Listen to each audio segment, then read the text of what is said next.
Ano po ba itong ECCD, Mr. President? It's Early Childhood Care Development Council, Your Honor, Mr. President. Early Childhood Care Development. Care Development. Hindi po ba sa DSW dito, Mr. President? Sa inyo na po ba ito? Bakit po napunta kayo sa pag-aalaga ng mga bata? Hindi po bang inaalagaan nyo mga pulis at saka mga bumbero? Bakit po pati bata ngayon inaalagaan nyo na mga kargamento o mga items pong nako-confiscate ninyo, nakukuha po ninyo dyan sa mga iba't ibang mga gumagawa ng hindi mabuti? Nai-inventaryo po ba lahat ito? At saka ito po ba naibebenta? At kung sakaling naibebenta, paano po na-account yun, Mr. President? At saka legal po ba yung ibebenta po? Sapagkat confiscated items, so mga illegal po yun eh. Mr. President, despite capacity building measures, many LGUs still score very low under the seal of good local governance criteria. Gusto ko pong malaman, Mr. President, ano-ano po yung mga indicators that are consistently very, very low in their performance nationwide?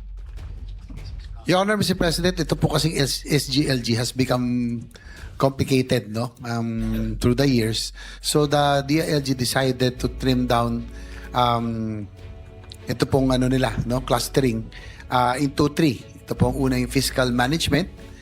Second is disaster preparedness and resilience. And last but not the least is innovation, Mr. President, para po mas this will be the simplification of the SGLG framework by grouping from original 10 governance areas, ngayon po ay 3 na lang, Mr. President. So, na-simplify po sa 3 magmula sa 10 indicators. Ano po ang relative weights po ng natirang indicators? Halimbawa po, kung 3 na lang, baka yung isa 50%, yung dalawa 25-25, kaya 100. Tama po ba yun? Mr. President, they're still finalizing and crafting the final criteria. Wala pa ho at present, Mr. President. And also, just to note, ito pong SGLG, which at present is an annual award for our LGUs, will now be every 3 years, no? Para term-based na po ang kanila pong innovation. The rationale being, Mr. President, Your Honor, there are about 4.5 million man-hours that is being wasted in the conduct of the SGLG awards from the DILG personnel, Mr. President. Kaya gagawin po nila. Wala pa yung LGU dito, Mr. President. So, if you include the LGU, sa abot daw ng 10 million man-hours. So, kaya po yun yung rationale why they will now make it term-based. So, every 3 years na po ang SGLG. Very laudable po kasi ang objective nito. Kailangan nating masukat yung kakayahan po ng bawat LGU sa kanilang pamamahala, paggobyerno sa kanilang mga constituents. Kaya po naging interesado ako na makita ko ano-ano itong mga indicators na ito. Realistic po ba ito? At paano po quantify? Bigyan ko po kayo ng halimbawa, Mr. President. Sa kagustuhan ko po noon, nung nasa ako'y mababang kapulungan ng Kongreso, ako po kasi ay na-inspire doon sa isang index na ginagawa po sa bansang Bhutan. Ano po? Meron silang smiling index, yung happiness index. So, naimungkahi ko po doon sa dating NEDA, ngayon po atay DepDep. Pumunta po ako. Ako pong mag-isa ang pumunta eh. Dahil sa gusto ko pong sukatin, ano-ano po yung mga indicators na pwede natin gamitin para lang malaman natin masaya ang isang tao o hindi. Tinawag ko po yun tentatively, Mr. President, na ngiwi o ngiti. Kasi pag nakangiwi, medyo mabigat ang kanyang problema. Ano po? Pag nakangiti, medyo masaya yon. Ang ginawa ko po, nagpunta po ako sa opisina ng NEDA. Siyempre po, ang NEDA ay mga talagang ginagalang po natin dyan sa paggawa ng mga indicator. Sila naman po ang ating mga national income accountants. Nakipag-meeting po ako sa kanila. Inabot po siguro ako ng mga 2 linggong nakikipag-meeting. tulungan niyo po akong maghanap ng mga indicators para lang po, meron na po akong mga respondents po na organize ko na po sa bawat probinsya. Tingnan niyo po itong aking bilang ng mga respondents. Kung tama, ang kulang ko na lang po yung indicators. Pwede ako po pinangakuan, Mr. President. Tuwan-tuwa po akong umuwi at alam ko sabi po nila, in 2 months time, we will be able to assist you at maaari pa po nating i-train ng konti yung mga respondents po ninyo. Weekly naman po kasi yung gusto kong mangyari. Para sa ganun, halimbawa sa week na ito, medyo ngiti po yung nakangiti kung masyadong maganda yung pagkakangiti o konti lang ang ngiti o kaya nakangiwi. Napakalaking bagay po kasi doon para nasisiyasat natin kung nakakaganap po tayo sa ating mga tungkulin. O kaya nakikita nila yung ating araw-araw na pamumuhay kung bumibigat o hindi. Kaya po napaka-interesado sa akin nito dahil hindi po ako nagtagumpay. Akala ko po 2 months lang, naghihintay po ako. Inabot po ng 2 years. Inabot po ng 5 taon. Hanggang sa nakalimutan ko na po, Mr. President. Gusto ko nga po sanang itanong nung budget hearing, kaya lang nakalimutan ko rin po Maganda po ito Pagka nasusukat po natin yung sa governance ng local governments, nagiging guide din po natin kung sino-sino yung nakapagbibigay ng kasiyahan sa ating mga leaders at napapasaya po nila ang kanilang mga constituents. Tama po ba ako, Mr. President? Yes, we are giving honor, Mr. President. Talagang through the years, yung SGLG really created an awareness on the different LGUs to really strive and to try to get this award. Parang na ito bragging rights ika nga, pero at least they are improving their ordinance, their governance in the process as well, Mr. President. Napaka-importante po kasi, Mr. President, yung nakapagpapasaya tayo, napaliligayan natin ang mga constituents sa mga programang atin pong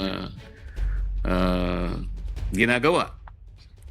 Katulad po ng ginawa ng ating Secretary John B. Cremulya, sa aking palagay po ay kailangan po meron siyang commendation dito. Napansin ko po kasi noong January 2025, inalis niya na po yung criteria na dapat po yung nagsusupply ng mga fire trucks.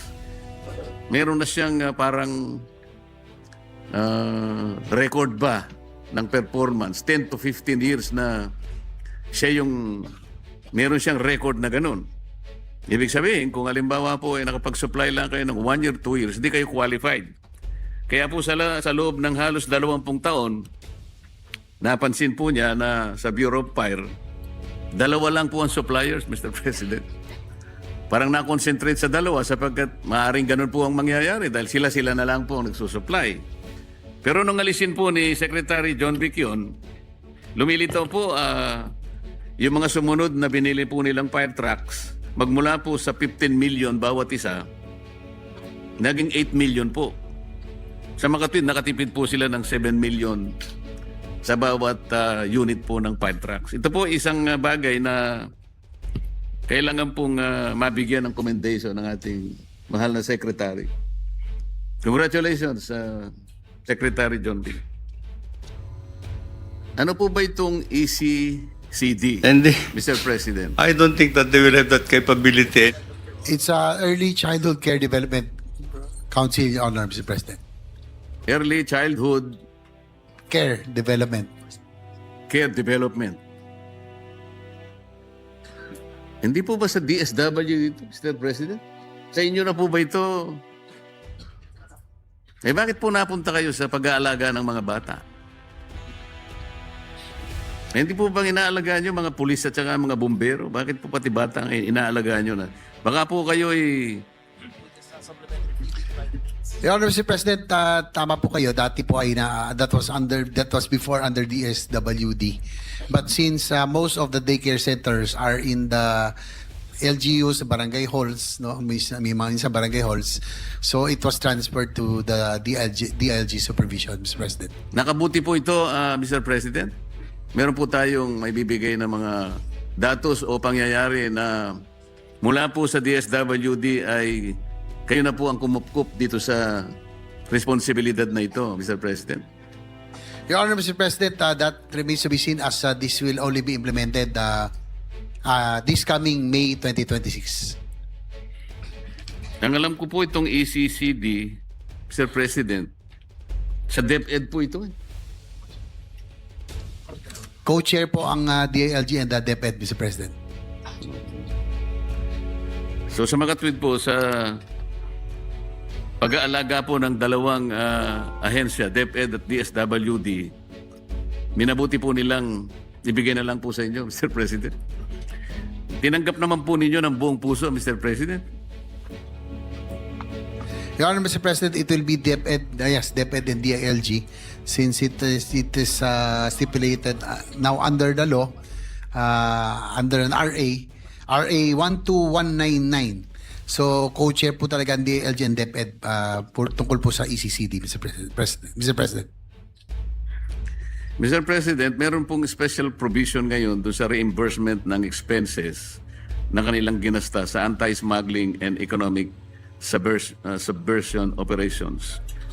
Bakit po, Mr. President? Why is there a need for reimbursement of expenses, specifically for anti-smuggling and economic subversion operations? Hindi po ba ito'y parte na rin ng inyong ahensya sa usual operations with corresponding budget allocations? Your Honor, Mr. President, according to our DILG Secretary, they have not received any reimbursement, no? They just request. Your Honor, Mr. President, they are also, to add that they are requesting for additional funding because the PNP plays an important role in the anti-agriculture smuggling, anti-agriculture economic sabotage, especially when it comes to in the oil and agricultural products and even cigarettes. Malaking bagay po yung nagiging papel po ng PNP, you know, in arresting those violators. So po that's why the reimbursement of expenses incurred in the anti-smuggling and economic subversion operations they are requesting, no, so that they can perform better yung kanila pong enforcement capability. Kasi ngayon po kumukuha sila ng pondo kung saan-saan. So for them to be able to perform their tasks as mandated by the anti-agricultural economic sabotage law, they are seeking for requesting for reimbursement of expenses incurred, Mr. President. I hope this can be justified, Mr. President, dahil kasama po kasi sa budget allocation. Although I believe an additional compensation, probably by way of reimbursement, can be siguro, pwede rin po siguro, kaya lang baka magkaroon po ng problema dahil naka-budget po. Yun lang naman po yung concern, Mr. President. You know? Pero po, yung pong mga kargamento o mga items pong nako-confiscate ninyo, nakukuha po ninyo dyan sa mga iba't ibang mga gumagawa ng hindi mabuti, nai-inventaryo po ba lahat ito? At saka ito po ba'y naibebenta? At kung sakaling naibebenta, paano po na-account yun, Mr. President? At saka legal po ba yung ibebenta po? Sapagkat confiscated items, so mga illegal po yun eh. Yes, Your Honor, Mr. President, those that are seized, no, are turned over to the courts, and the court, it's the court's discretion and disposal, Your Honor, Mr. President. Wala pong naibebenta. Wala po silang I don't think the DIG has that mandate now, Mr. President. So it's the courts that will have the discretion. Salamat po. Meron po ang DILG na program, kung tawagin po ay Bantay Corruption. Ito po ay na-launch na yata noong pang October 2018. Ito po ay isang programa para makatulong po, ma-intensify po yung ating laban against corruption sa buong bansa. Ito po yata ay nagawa para siyang maging leader ng ating mga anti-corruption efforts at sa mga activities ng ating departamento. Pwede po bang malaman natin ang mga naging output natin, ang ating pagtatagumpay sa programang ito para malaman naman po ng ating mga kababayan na meron po namang ginagawang ganito ang DILG, lalong-lalo na po yung corruption na alam po natin ngayon ay biglang nabuyangyang sa buong kapuluan dahil ito po ngayon ay nasangkot na pati po yung ating mga flood control projects. Sa inyo pong programa, meron po ba kayong naibahagi, halimbawa, dito sa pinag-uusapan at iniimbestigang flood control projects, ano po yung naging participation po ninyo? Kayo po ba ay nakatulong? Kayo po ba ay nakahuli dito sa investigasyon na ito para maibahagi po ninyo sa Blue Ribbon Committee kung sakasakali po? Dahil malaking bagay naman po ito. Ang LGUs po ay malaking isa pong importanteng partners po ng lahat ng ahensya kung ang pag-uusapan po ay ang pagbabantay ng katiwalian sa ating bansa. Your Honor, Mr. President, according to our DLG Secretary, they will be now shifting to, they will now be using technologies so as to prevent human intervention, no? Lalong-lalo na po dito nung sumabog po itong floodgate scandal. So one of the first steps is the establishment of an artificial intelligence or AI backbone for monitoring government construction projects, no? Para po lesser human intervention. So they will rely on technology, Mr. President. Here the accomplishment, Mr. President, as of December 2024, 792 LGUs participated in BK programs, reinforcing public accountability webinars, 412 LGUs reoriented on public accountability, 100% of complaints against LGU officials and employees acted upon, and one policy recommendation developed, Mr. President. 10 minutes. Kasi po ang iniimbestiga pong bilang ng mga flood control projects hindi po bababa sa 9,000 projects. Iniisip ko po, Mr. President, sa dami po ng LGUs natin sa buong Pilipinas, ang barangay, mga barangay lamang po ay 42,000 mahigit na po, Mr. President. So, napakalaki po ng may tutulong ng bantay corruption. Ang tinatanong ko lang, baka sakali sa 9,000 flood control projects na atin pong iniimbestiga, baka meron po kayong napansin o nakita na naitala na talagang mga ghost projects talaga, makakatulong po kayo na makapagbigay ng kaukulang impormasyon sa ating Blue Ribbon Committee. Mr. President, what happened in the past, no? Because with the advent of with this floodgate scandal, ang nangyari po talaga, unfortunately, there are LGUs that are not even aware of this anomalous projects, no, according to the DLG Secretary. Ito nga po yung napag-usapan natin ditong sa Gasa na talagang isinaksak na lang. So now with all of this, the reforms that we will be introducing this time around by requiring at least a sanggunian resolution or request from the sanggunian or RDC, from the RDC, dapat may RDC approval na po.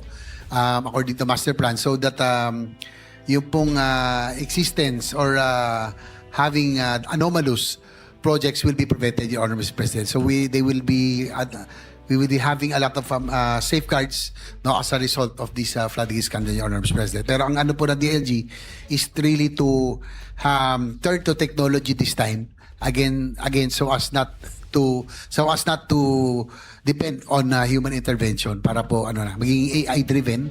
So ito po yung kanilang proposal, Mr. President. Napaka-importante po kasi Mr. President, lalong-lalo na po itong program na ito ay nakabatay pa sa Sustainable Development Goal at tinitingnan ko po ang inyong programa at ang DILG outcome framework pa nga po ay promoting accountable, transparent, Hindi. participative, I don't think that they will have that local capability. governance. Kaya iniisip ko po, napaka-effective ng programa na ito. At tinakala ko po na dahil sa effectiveness na ito, na sana'y nakabahagi man lang kayo doon sa ginagawa ngayon ng ating pamahalaan na talagang usigin natin kung sino man ang talagang pinag-ugatan ng lahat ng ito. At ang inyong programa po ay isa sa makakatulong na maging partner po ng Blue Ribbon Committee, Mr. President. Tungkol naman po sa ating kapulisan, sa kagustuhan po nating maging effective sila, gusto po naming malaman, on the average, is the monthly budget allocation for the MOOE ng bawat isang istasyon ng pulis. Magkano po kaya on the average ang kanilang MOOE, Mr. President? For next year, Mr. President, Your Honor, the ratio or per capita is 1:2,000, Mr. President. Sana po yung ratio ay sapat at makabuluhan, Mr. President, na pinag-uusapan natin kasi pagka hindi po sapat, ay alam naman po natin yung kanilang daily sustenance and operations maaaring makaapekto sa kanilang performance sa araw-araw. Maaaring ito po ay magdulot pa ng mababang accomplishment at maaaring matukso pa ang ilan sa kanila, kung hindi man lahat, sa mga illegal na transaction. Kaya importante po na nakasasapat po yung pang-sustain po sa kanila sa araw-araw. Increasing their salaries and benefits alone will not result in better performance. It must be accompanied, Mr. President, by adequate and reasonable support in their daily operational needs. Kung tama po ako, ay paki-confirm nyo lang, Mr. President. Mr. President, actually, just to set it straight, yung current MOE pala is 1,660. And for 2026 NEP, it will increase to 2,000. So, nadagdagan po natin ng kaunti, no? Ng 340 MOE, Mr. President. Putahan po natin ang mga barangay, Mr. President. Do you have an idea how much is the average honorarium of a barangay captain per month? Your Honor, Mr. President, they don't have the data later on, but it depends on the capacity of the barangay, no? Nasa kanila po yun kung ano po yung kaya na ibigay na allowance, no? Sa mga DILG, sa mga barangay officials, Mr. President. Kasi po, Mr. President, yung kanilang tinatanggap na honorarium, nakadepende po yun doon sa kanilang era, yung tinatawag na nata na natin ngayon. Tsaka ang isa po talagang yung discrepancy po talaga ng mga barangays, no? Like for example, the richest barangay in the country, which is Barangay San Lorenzo in Makati, has a budget of 500 million, whereas the poorest barangay, one of the poorest somewhere in Sulu, has about 400,000. 4 million, nasa 4 million pala, from 500 million, tapos 4 million. So, medyo may kalakihan po yung discrepancy, Mr. President. Tama po kayo, Mr. President. Yung budget at saka yung honorarium na tinatanggap ng mga kapitan, merong direct correlation po doon sa era nila. Katulad po ng isang pangkaraniwang barangay, tinatanggap po ng barangay kapitan sa isang pangkaraniwang barangay ay 5,000 pesos. Pero po doon sa mga affluent barangays, meron pong umaabot ng 30,000 to 35,000 pesos per month. So makikita po niyo yung discrepancy. Doon po sa mga tumatanggap lang ng 5,000, ang average po nationwide is only about 7,000 pesos per month, Mr. President. Ang ibig lang sabihin po noon, dito po kasi sa Metro Manila, yung monthly na salary po ng ating mga kasambahay ay naglalaro na po sa 7,000 to 8,000 pesos a month. Sa mga tweet, ang average po na tinatanggap na honorarium ng kapitan ay yun din po yung tinatanggap ng ating mga kasambahay. Pero ang kanila pong tungkulin ay 24/7. Wala naman silang insurance, wala silang GSIS, wala naman silang SSS. Alam po ba niyo kung magkano ang honorarium ng isang tanod, Mr. President? Yung average.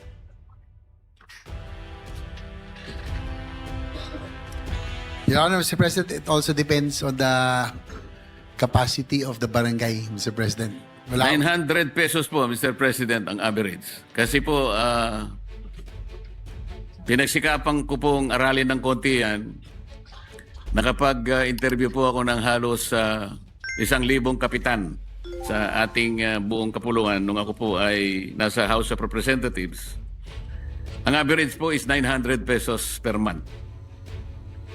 Sa iba pong mga affluent, merong 2,500, 3,000.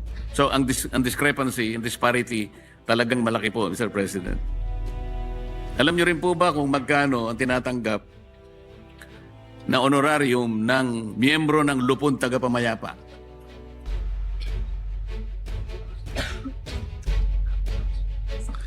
Ayun, yan din, depende. Meron daw halos na libre because some yung iba po lupon ay talagang dapat Totoo po yun. voluntarily. So, iba-iba po daw talaga. Totoo po yun. Sa akin pong pagtatanong sa kanila, na, ang average po na tinatanggap nila, 300 pesos per month. That's correct, Your Honor, Mr. President, according Noong to pong TLC. tinanong ko yung isang barangay sa Maynila, ang una niyang sinabi sa akin, 3,000 pesos, sabi niya. Teka muna, baka nagkamali ka, sabi ko, Mr. President. Kasi ang kwenta ko rito, 300 pesos lang per month. Bakit ikaw 3,000? Napakaswerte ka ako ng miyembro ng Lupon Tagapamayapa. Ay hindi pong ibig ko sabihin 3,000 pesos per year. Ganun po ang kalagayan. Kaya nung tingnan ko po yung mga nota ko po doon sa kanyang barangay, siya pala yung pinakamagulong barangay sa buong Pilipinas. Wala po sigurong gustong maging miyembro ng kanyang Lupon sapagkat kung 3,000 pesos per year, magtitinda na lang po siguro siya ng sago at gulaman siguro, Mr. President. Well, that's Mr. President, that's the sad reality of our workers in barangay, no? Sama na natin yung barangay nutrition scholars, barangay tanod, lupon, and the BHWs, Mr. President. Ito po yung mga nag-file nga ho tayo na muntik na may pasaya, Magna Carta for Barangay Health Workers. Unfortunately, nag-withdraw ang house, but a BHW earns as low as 500 a month in low-income LGUs. Pero alam naman natin, BHW, ito talagang umulan, umaraw, talagang umiikot po ito. We're hoping that we can find a solution. Yung proposal nga natin to make it uniform, 3rd to 5th class BHWs na talagang hindi kayang bigyan ng dissenting compensation will receive about 3,000 pesos at least. Yung first class and yung second class to city kasi medyo magaganda yung kanila pong allowance. Kaya lang ang problema kasi dito yung barangay nutrition scholars, barangay tanod. So Mr. President, probably we can already look into this if we can, no, yung magkaroon tayo ng Magna Carta for the barangay volunteer workers, no? Kasama na natin BHWs, tanods, barangay nutrition scholars at lupon at iba pa. So that it will be standard. Yung naman po, yung kanilang at least decente, yung at least yung kanilang maibigay na, although voluntary nature, at least yung nabibigay naman lang compensation or allowance sa kanila will be at least we can call decent enough, Mr. President. Meron po tayong panukalang batas na Magna Carta for barangay po, pero yun po ay sa aking pagkakaalam nilumot na po sa House of Representatives. Kaya ako po ay merong panukalang batas na ina-address po itong ating pinag-uusapan ngayon. Sana po sa mga susunod na mga panahon ay matalakay po natin at matulungan po natin ang ganitong kaawa-awang kalagayan ng ating mga manggagawang barangay. Huli na po ito, Mr. President. Gusto ko pong maitanong, napakarami po kasing mga proyekto na ginagawa ang mga barangay. Meron po silang hapag. Ito po ay halina't magtanim ng prutas at gulay. Tama po ito, Mr. President? Yes, the DLG Secretary and the DLG family are nodding their heads. So they Meron confirm, pa po Mr. President. kayong bida, Mr. President. Ang bida ay buhay ay ingatan, droga ay ayawan. Tama po. Yung pong bida, Mr. President, according to our DLG Secretary, is not anymore standard. Pero po yung isa, Bakit Hapat po? po ay, Ang ganda ongoing. po nito Buhay ay ingatan. Ayaw na po ba nating ingatan ang ating buhay? Bakit ito po inalis nyo? Your Honor, Mr. President, according to our Secretary, they concentrated on the supply interdiction. Hindi na po yung sa consumption. In fact, they were able to reduce the annual And they- consumption from I don't think that they will have that 14 capability. tons to from 14 tons, and they were able to seize about 6 tons this year. So nag-concentrate sila sa sa supply, pagpigil ng supply, Mr. President, Your Honor. Pero pwede rin po kasi droga ay ayawan, kasangkot na rin po yun. Kasi kung wala nang gagawa ng droga, aayaw na po silang lahat.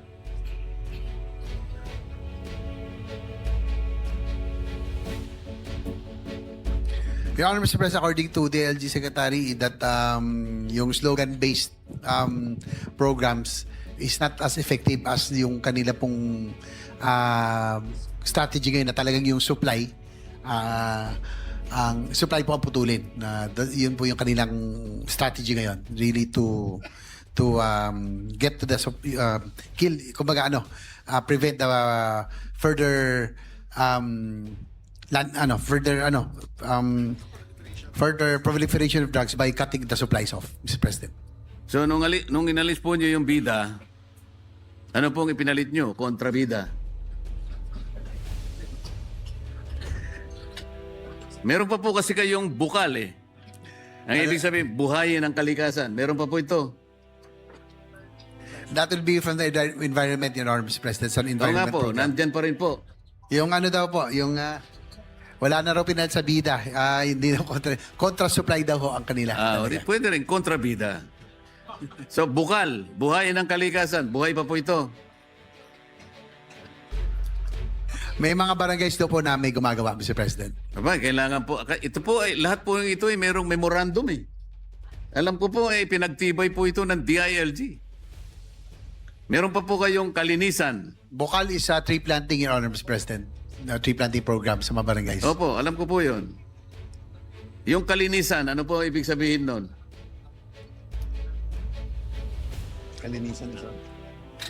Kalinisan, Mr. President, is solid waste management, Your Honor. Opo, pero meron pong yun May ibig sabihin kasi ito po ay mga acronym Ano po yung kalinisan?